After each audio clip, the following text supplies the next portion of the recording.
কিছু গাজর নিয়ে সেগুলোকে টুকরো টুকরো করে কেটে ভালো করে জলেতে ধুয়ে নিলাম। কিন্তু এই গাজরগুলো কুড়ে নিলেও হতে পারে। তারপরে কাজু, কিশমিশ আর এলাচ সব কিছু নিয়ে নিয়েছি। নিয়ে এবার দুধটাকে ভালো করে এদিকে সিদ্ধ করা গাজরগুলোকে ভালো করে মেখে নিলাম, ম্যাশ করে নিয়েছি যাতে কোনো রকম ডেলা ভাব না থাকে। এবার দুধটাকে ভালো করে একটু দুধে তেজপাতা দিয়ে দিয়েছি, হালকা করে নুন, চিনিও দিয়েছি অল্প পরিমাণ, আর কাজু কিশমিশগুলো দিয়ে দিলাম একটুখানি ছোট এলাচ।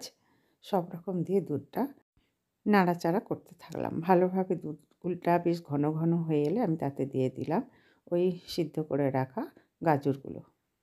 এরপর দুধের রঙটা আস্তে আস্তে বদলে যেতে লাগলো এবং গাঢ় হলুদ হতে লাগলো।